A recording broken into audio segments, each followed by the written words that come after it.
네, 안녕하세요. 널스마입니다.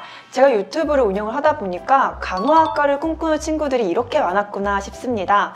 그 중에서도 간호학과 가고 싶어요 하는 학생분들도 있지만 학부모님들도 정말 많은 진로에 고민을 하고 계신 것 같습니다. 그런 댓글과 메일을 받다 보니까 제 구독자분들께 어떤 내용을 전달하면 좋을까 하다가 전직 교사이시자 또 유명한 작가이신 박원주 작가님을 정말 어렵게 모셨습니다. 안녕하세요, 작가님. 안녕하세요. 구독자분들 작가님을 모르시니까 간략하게 소개 한 번만 부탁드릴게요. 안녕하세요. 우리 아이 인서울대학 보내기의 저자 박원주입니다. 저는 제 아이 초등학교 5학년 때부터 올인해서 아이 교육에 최선을 다했었고요. 그 전에는 중학교와 고등학교에서 영어 교사로 활동했었습니다. 아이를 기르고 이제 대학에 보내고 난 후부터는 책이나 블로그를 통해서 자녀 교육에 대해서 어머니들과 소통하고 있습니다. 여러 가지로 어머니들께서 자녀 교육으로 많은 고민과 걱정을 하고 계시는데요. 앞서서 몇 년 전에 이제 아이를 이렇게 전부 대학까지 보내본 입장에서 제가 드릴 수 있는 것이 어떤 것이 있을지 모르겠지만 최대한 도움과 참고가 되겠으면 하는 그런 마음에서 활동하고 있어요. 그리고 제가 또 블로그를 알고 있었거든요. 파워블로그세요. 아무래도 자녀분을 직접 기르시면서 또 인서울 대학까지 보내신 거를 생생하게 학부모님들과 소통하고 있기 때문에 유익한 시간이 되지 않을까 싶은데요. 앞으로 저희 널스맘 채널에서는 간호학과 진학과 관련돼서 이야기를 나눌 건데요. 네. 기대가 됩니다. 네, 저도 많이 기대가 되고요. 사실은 교육이라는 것이 대학 보냈다고 끝나는 게 아니라 대학 후에 어떤 진로나 이런 것도 너무 중요하기 때문에 교육은 아이의 어떤 성장과 플러스 아이의 진로까지 전부 다 같이 이렇게 아우를 수 있는 것이었으면 좋겠고요. 널스맘에서 이렇게 초대해 주셔서 저도 이렇게 진로 진학 분야로 이렇게 함께 좋은 말씀 나눌 수 있게 되어서 정말 영광입니다. 제가 이제 작가님 책을 또 읽어봤어요. 네. 자녀 교육에 굉장히 너무 열정을 또 쏟아주셨고 또 정말 많은 관심을 가지고 계시구나라는 생각이 들었는데요. 근데 제가 느끼기에 진학과 진로는 조금 다른 느낌이더라고요. 네. 그런데 이제 크게 보면은 그 아이가 이제 학교에서 교육을 받고 그다음에 이제 상급 학교로 가는 것이 어떤 진학적인 그런 측면이고, 진로라는 것은 미래에 어떤 직업을 가지게 될 것인가 쪽으로 이렇게 탐색하는 게 진로 탐색이잖아요. 두 가지가 저는 같이 가야 된다라고 생각을 해요.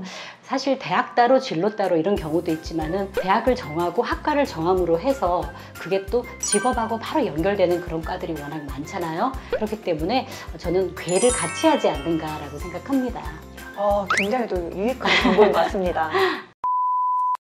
그러면은 혹시 최근에 학교들에서는 어떻게 진로 교육이 이루어지는지 좀 들어보고 싶은데요. 네. 제가 한참 학교 선생님으로 활동하고 있을 때에는 물론 진학은 관심이 많았지만 진로 쪽으로는 그렇게 많이 활성화되어 있지 않았던 것 같아요. 진로에 대한 교육이 있기는 있었지만은 상당히 이제 좀 형식적이면서 이제 조금밖에 안 하는 그런 느낌을 많이 받았는데, 저희 아이가 학교를 중학교, 고등학교 다니는 걸 제가 봤고, 또 제가 이제 전직 교사다 보니까 가끔씩 선생님들이 병가를 내시고 나면 이렇게 일할 수 있는 기회가 가끔씩 있어요. 그럴 때마다 제가 이제 시간 강사로 이렇게 출강한 적도 많아서 학교 상황은 여전히 제가 알고 있는데, 보니까 요즘은 너무 진로 진학에 대해서 많은 비중을 두고 있는 거예요. 제가 한참 활동했던 시절보다. 그래서 그만큼 교육 분야에서도 이제 진로 진학에 대해서 많은 관심을, 특히 진로 쪽으로 이제 탐색하는데 많은 이렇게 공을 들이고 있는 게 아닌가라고 생각했어요.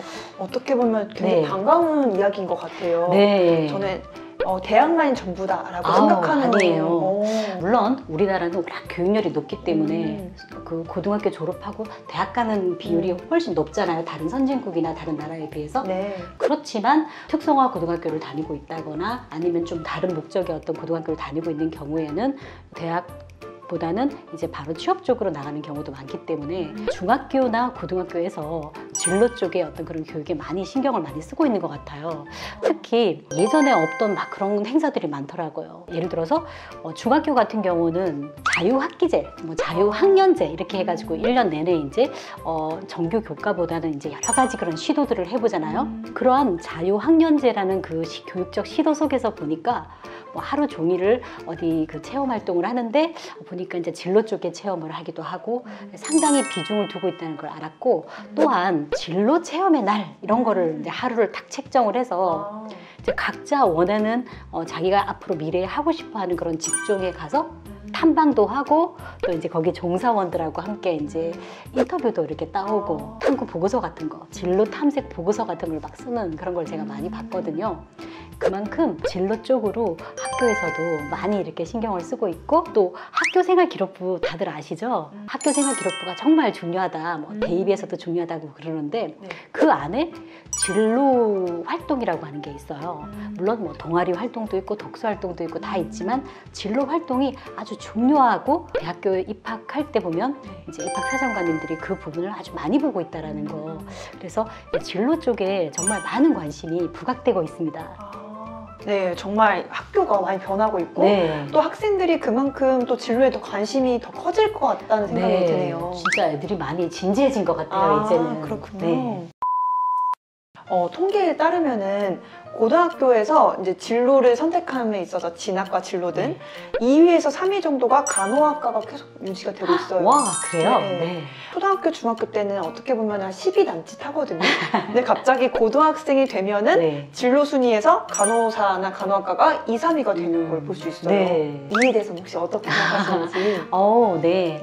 저는 좀 이해가 될 것 같아요. 네. 저도 이제 그 학부모 입장이었었고, 뭐 지금도 물론 학부모긴 하지만 대학생 학부모인데 중학교나 아니면 고등학교 학부모님들 입장에서 생각해 보시면 이제 아이가 이제 대학도 중요하고 이제 대입도 중요하고 그렇지만 이제 대입 후에 대학교를 졸업하고 난 뒤에 어디로 어떻게 취업할까에 대해서 많은 관심을 갖게 되잖아요. 네, 그렇죠. 이제 초등학교 때는 뭐 취업하면 정말 먼 나라 얘기지만 고등학생 정도 되면 이제 부모님도 그리고 고등학생 자신도 본인도 취업이나 아니면 진로에 대해서 좀 더 진지하게 생각을 하는 것 같아요. 아무래도 그렇죠. 예, 그리고 보다 더 현실적으로 많이 이렇게 생각하게 되잖아요. 네. 사실 뭐 초등학교 때만 해도 나 대통령 될래 막 다들 이러고 맞아요. 나 과학자 될래 노벨 무슨 상 탈래 막 이러면서 그랬잖아요. 네.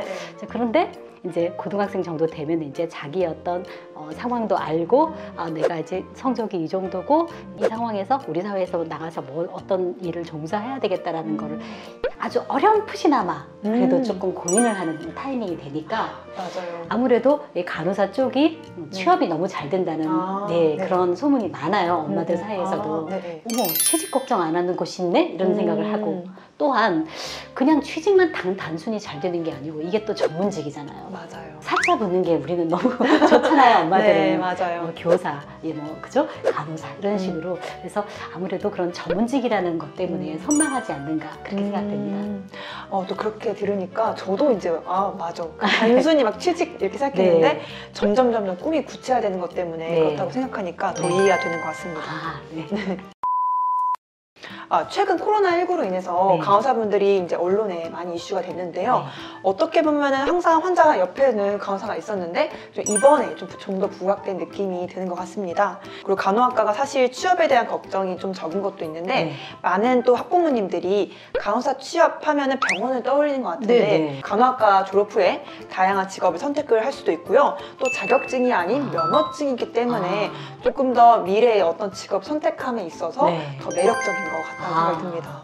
그래요? 그 간호사 그러니까 자격증이 아니고 면허증인가요? 네, 면허증입니다. 그러면 자격증과 면허증이 어떻게 다를까요? 자격증은 네. 하나의 지위라고 생각하시면 될 것 같아요. 어떤 거를 이제 일정 수준을 이행하고 그 자격을 좀 부여하고 그걸 할 수 있는 지위를 주는 거고요. 네. 면허 같은 경우는 행정처분, 좀 특정한 역할을 주는 그런 거라고 보시면 될 것 같아요. 그래서 면허증 갖고 있는 간호사분들은요, 특정한 의료행위를 할 수 있는 거고 또 이제 환자를 전문적으로 더 간호를 할 수 있는 거겠죠. 좀 더 전문직 그런 그 느낌이 들고 네. 역시 면허증이라고 하니까 면허증이 뭐 박탈이 됐다 이런 말 하잖아요. 네, 맞아요. 그만큼 이제 사회적으로 책임을 묻는다는 거잖아요. 네, 맞아요. 그 전문 직종의 특징이 뭐냐면 사회적 책임을 진다는 네. 그런 측면이 있더라고요. 네, 맞아요. 역시 간호사는 전문직인 게 확실합니다. 맞아요. 감사합니다. 작가님께 너무 좋은 말씀 많이 해주셔가지고 저도 오늘 얻는 게 많은 것 같은데 학부모님들도 아마 이제 진로에 대한 요즘 트렌드나 네. 또 많은 정보를 얻으셨을 거라고 생각이 들고요. 또 저희가 이 다음 인터뷰가 있잖아요. 네. 간호학과를 나왔을 때 병원 간호사가 아닌 또 다양한 진로가 있고 이거에 대해서 또 입시에 대해 많이 알고 계신 유명한 작가이신 또 박원주 아이고. 작가님과 네. 또 이 다음 시간에도 이야기 나눠볼 텐데요. 너무 기대가 되지 않으신가요, 여러분?